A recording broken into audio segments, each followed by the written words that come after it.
Mainly আপনার শুষ্ক ওয়েদারই আছে।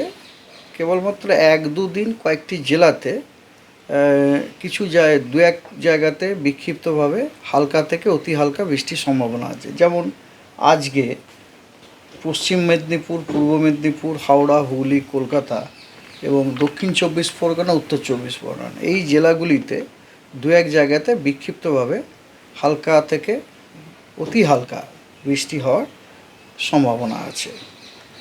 তারপরে আপনার আগামী 3 দিন, তারপরের 3 দিন মানে 2, 3, 4, 5 এই 3 দিনে কিন্তু পশ্চিমবঙ্গের কোনো জেলাতেই কোনো বৃষ্টি হওয়ার কোনো সম্ভাবনা নেই, শুষ্ক আবহাওয়া থাকারই সম্ভাবনা।